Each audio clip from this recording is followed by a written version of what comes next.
Assalamu alaikum. New Oxford Social Studies for Pakistan, Class 4th. I hope you all are good. Today we are going to start our lesson number 16 from chapter number 3 and 4, Climate and Landforms. Today we will cover some main topics and exercises. Our first topic is what is weather? Do you know what is weather? Weather is the day-to-day condition of any place or any area. Dear students, do you know what is the climate? Climate is the weather condition of an area over a long period. यानी weather जो होता है वो short time period के लिए collect किया जाता है और क्लाइमेट जो होता है वो long time period weather condition जो होती है उसको कहा जाता है. Our next topic is importance of weather report. Weather forecasting is important since it helps determine future climate expectations. Through the use of latitude, one can determine the likelihood of snow and hail reaching the surface. Weather forecasts are important for farmers as it informs them about forthcoming rains. Government agencies can make plans in case of a cyclone or flooding forecast. People can generally benefit from weather forecasts and prepare for hot, rainy or cold weather. Basically weather report जो होती है वो बहुत ज़्यादा ज़रूरी होती है. अगर हमें वेदर रिपोर्ट मालूम नहीं होगी तो हमें नहीं मालूम होगा कि आने वाले दिनों में हालात जो हैं वो कैसे होंगे, मौसम कैसा होगा, सख्त गर्म होगा, ठंडा होगा, बारिश होगी नहीं होगी. और फार्मर्स के लिए चूँकि उन्होंने क्रॉप्स को ग्रो करना होता है, सीड्स लगानी होती हैं, उन्हें वेदर के बारे में मालूम होना बहुत ज़रूरी होना चाहिए. अगर उन्हें वेदर के बारे में मालूम नहीं होगा तो हो सकता है एंड जिस दिन वो कटाई कर रहे हो फसलों की, फसलें काट रहे हैं उस दिन बारिश हो जाए जिससे उनकी सारी फसलें ख़राब हो जाएं. तो इसलिए उनके लिए और हुकूमत के लिए भी वेदर रिपोर्ट्स जानना देखना बहुत ज़रूरी होता है क्योंकि उन्होंने आने वाले वक्त के लिए फर्दर प्लानिंग करनी होती है. Okay students, let's check a book word page number 25. यहाँ पे आपको ब्लैक कॉलम्स दिए गए हुए हैं. ऊपर आपको temperature, air pressure, wind speed, humidity और रेनफॉल ये चीज़ें दी गई हैं. इसके अंदर आपने बताना है कि इन सब चीज़ों को जो वेदर कंडीशंस आपके पास दी गई हैं वो जो है उनको किस चीज़ में मेजर किया जाता है, उनके यूनिट्स क्या हैं और जिन इंस्ट्रूमेंट के ज़रिए उनको आप मेजर कर रही हैं वो इंस्ट्रूमेंट्स किस तरह के होते हैं. फॉर एग्जांपल फर्स्ट वन है टेम्परेचर. तो टेम्परेचर को हम थर्मोमीटर में मेजर करते हैं और थर्मोमीटर की पिक्चर आप नीचे देख सकते हैं. और जो यूनिट्स होते हैं जिसमें टेम्परेचर को मेजर किया जाता है वो सेल्सियस और फ़ारेनहाइट कहलाती है. जैसे फॉर एग्जांपल हम कहते हैं कि आज 33 सेल्सियस टेम्परेचर है या 33 सेल्सियस या फ़ारेनहाइट डिग्री टेम्परेचर है etcetera. Next one is air pressure. Air pressure का जो टूल है जिसके अंदर मेजर करते हैं या इंस्ट्रूमेंट जो है जिसके अंदर हम उसको मेजर करते हैं वो बैरोमीटर है और मिली बार्स में हम इसको मेजर करते हैं. नेक्स्ट वन विंड स्पीड है. विंड स्पीड जो है उसको हम एनीमोमीटर जो है उसके अंदर मेजर करते हैं और या वेन भी कह सकते हैं उसके अंदर मेजर किया जाता है. लेकिन बेसिकली एनीमोमीटर यूज़ किया जाता है जो किलोमीटर्स पर आवर के हिसाब से हमें बताती है कि हवा का जो रुख है वो और हवा जो है वो कितनी स्पीड से चल रही है. तो उसके लिए हम एनीमोमीटर का इस्तेमाल करते हैं. नेक्स्ट वन है ह्यूमिडिटी. उसको हाइग्रोमीटर के अंदर जो है हम मेजर करते हैं. हाइग्रोमीटर की पिक्चर आप नीचे देख सकते हैं और हाइग्रोमीटर के लिए जो यूनिट यूज़ किए जाते हैं वो क्यूबिक मीटर है.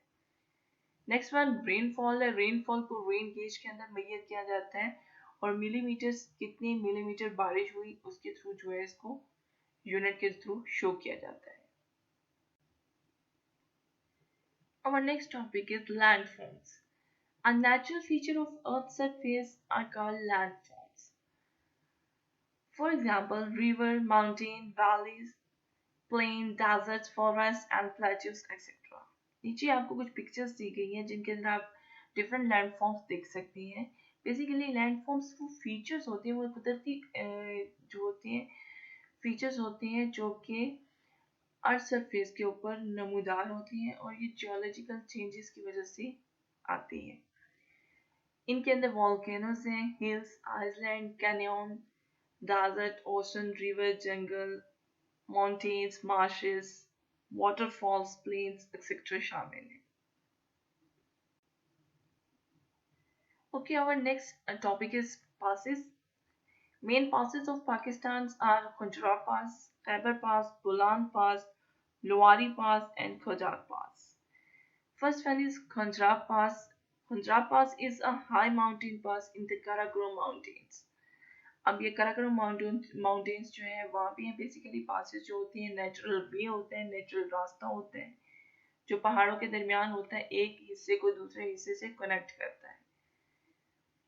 और ये पास खुजरा पास जो है हमें पाकिस्तान को चाइना के साथ कनेक्ट करता है. नेक्स्ट वन है Khyber pass. Khyber pass is a mountain pass in Khyber Pakhtunkhwa province of Pakistan on the border with Afghanistan. और अब खैबर पास जो है वो हम पाकिस्तान को अफगानिस्तान के साथ लिंक आउट करता है. The next one is the Bolan Pass. The Bolan Pass is a mountain pass through the Toba Kakat branch of Balochistan province in western Pakistan, 120 kilometers from the Afghanistan border. Next one is Lowari Pass. Lowari Pass is a high mountain pass that connects Chitral with Dir in Khyber Pakhtunkhwa, Pakistan. Next one is Kojak Pass. Kojak Pass is a mountain pass connecting Qila Abdullah with Chaman in the province of Balochistan, Pakistan. यानी तकरीबन जितने भी mountainous areas हैं वहाँ पे passes मौजूद हैं. Next one is deserts of Pakistan. Deserts in Pakistan make up a large part of the country's geography, especially in the central and southeastern regions. Pakistan hosts 5 major deserts which were historic forests. These include first one is Thar Desert in Sindh, Kharan Desert in Balochistan, Katpana Desert in Skardu, Thal Desert in Bakhar, Punjab, Cholistan in Bhavalpur, Punjab. Basically Pakistan के 5 desserts हैं और कहा जाता है कि पहले ये forest थे और रेनफॉल कम होने की वजह से आस्ता आस्ता ये एरिया जो है डेजर्ट में कन्वर्ट हो गया. Okay student, let's check out the question answers. Exercises जो आपकी बोथ चैप्टर्स की दी गई हैं उनके अंदर जो क्वेश्चन आंसर दिए हैं उनको एक दफ़ा देख लेती हैं. उसमें क्वेश्चन नंबर 1 है, in which provinces will you find the western highlands. Western highlands के अंदर आप कौन से प्रोविंसेस जो है उनको फाइंड आउट कर सकते हैं या करते हैं. तो आपके वेस्टर्न हाईलैंड्स के अंदर जो प्रोविंसेस आती हैं these are Khyber Pakhtunkhwa, Balochistan and part of Punjab. Punjab का कुछ हिस्सा जो है वेस्टर्न हाईलैंड के अंदर आता है. नेक्स्ट वन है question number 2, which is the highest peak in Pakistan. सबसे ऊंची चोटी कौन सी है, how high is it and where is it located. उसकी हाइट कितनी है और वो कहाँ पे मौजूद है. तो the highest peak of Pakistan mount Godwin Austen और K two is found in Karakoram mountains. It is 8611 meter high and is the second highest peak in the world. केटू जो है वो पाकिस्तान की सबसे हाईएस्ट चोटी है और ये कराकोरम माउंटेन्स जो है वहाँ पे लोकेटेड है और इसकी जो लंबाई है 8611 मीटर है. Next one is question number 3, name the main passes found in Pakistan. आपने मेन पासेस जो हैं उनके नाम बताने हैं जो कि पाकिस्तान में मौजूद हैं. Like the Khunjerab pass, the Karakoram pass, Lowari pass, Khyber pass and Khojak pass. Our next question is question number 4. Which area is the most populated and why? The most populated area is the Indus Plain. This area is very fertile as there is plenty of water for crops and other needs. आपसे पूछा जा रहा है कि आपका कौन सा area जो है पाकिस्तान का वो सबसे ज़्यादा पॉपुलेटेड है, जहाँ पे सबसे ज़्यादा आबादी है, और उसकी वजह क्या है। तो बेसिकली पॉपुलेटेड एरियाज वो होते हैं जो प्लेन्स होती हैं, मैदानी इलाके होते हैं, जहाँ पे आपकी क्रॉप्स के लिए फर्टाइल लैंड मौजूद होती है और काफ़ी मकदार में पानी मौजूद होता है जिससे आप अपनी ज़रूरतें पूरी कर सकें। और पाकिस्तान के अंदर इंडस प्लेन्स के जो एरिया हैं वो सबसे ज़्यादा पॉपुलेटेड हैं। Next one is question number 5, how are some areas of country supplied with water. कैसे कंट्री के डिफरेंट एरियाज जो हैं उन तक पानी जो है उसको सप्लाई किया जाता है। तो आंसर है आपका, some areas of country are provided water by system of irrigational canals. कुछ कैनाल्स निकाली गई हैं, 5 रिवर्स आपके पास मौजूद है, उनके अंदर से लिंक कैनाल्स जो हैं उनको निकाली गई है। इरिगेशन सिस्टम जो है उसको बनाया गया है ताकि उन एरियाज तक पानी पहुंचाया जा सके जहाँ पे पानी मुयस्सर नहीं है। Okay, our next question is question number 6. Describe the course of River Indus from its source as far as Calabar. Answer is River Indus originates in the Himalayas. Himalayas से जो है आपका River Indus जो है वो निकल रहा है. It flows between the Himalayas and the Karakoram mountains until it reaches Pakistan. इसके साथ गिलगित और हुंसा के दो छोटे रिवर्स जो हैं वो भी शामिल हो जाते हैं. It flows through the Potohar plateau to Kalabagh, और ये पोटोहाल प्लेट्यू से होता हुआ कालाबाग की तरफ जाता है. Okay, next question is question number 7, how does river Indus change when it reaches the plains. कैसे रिवर इंडस जो है वो चेंज हो जाता है जब वो बिल्कुल प्लेन के करीब पहुंच जाता है. The river spreads out into much broader channel. जैसे ही रिवर जो है वो प्लेन्स के करीब पहुंचता है तो रिवर का जो फ्लो होता है वो स्लो हो जाता है, और जो उसका चैनल होता है वो ब्रॉड हो जाता है, ठीक है, फैल जाता है, and becomes much straighter and slower as it flows through the plain. और उसकी बिल्कुल स्ट्रेट हो जाता है, जो पीछे से कर्व होता हुआ आ रहा होता है वो बिल्कुल स्ट्रेट हो जाता है, और उसके साथ साथ उसकी स्पीड भी स्लो हो जाती है. Next one is question number 8, in which parts of Pakistan do you find deserts. Deserts जो है पाकिस्तान के किन किन हिस्सों में है, तो ये ऑलरेडी आप पीछे भी पढ़ चुकी हैं. तो answer is in the part of Punjab, Balochistan and Sindh. आपके 3 प्रोविंसेस जो हैं उनके अंदर डेजर्ट्स मौजूद हैं. तो अब अगर हम चौथे को भी इंक्लूड करें तो उसमें गिलगित बल्तिस्तान को भी हम बीच में ऐड कर सकते हैं, क्योंकि वहां पे भी एक डेजर्ट आपका मौजूद है. Next one is how are valleys formed. Valleys जो है वो किस तरह से फॉर्म्ड होती है. Valleys are formed by the fast flowing rivers and glaciers. जब तेज रफ्तार रिवर जो है वो फ्लो करता है तो उसके साथ साथ वो पानी के बहाव के साथ बहुत सी मिट्टी जो होती है उसको ले आता है और उसको सेटल कर देता है. कुछ एरिया जो होती हैं वहां से मिट्टी को उखाड़ देता है. तो इस तरह वक्त के साथ साथ जो है वैलीज जो होती है वो फॉर्म हो जाती है. Okay, dear students, here are some worksheets. Like first one is fill in the blanks.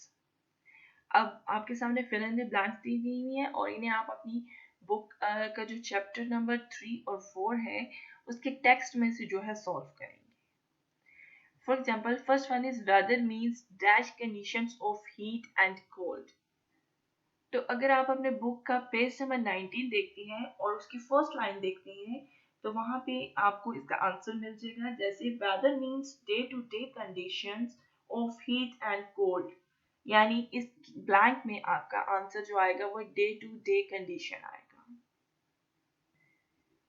Next blank जैसे दी गई है, some areas in Sindh and Balochistan are dash throughout the year.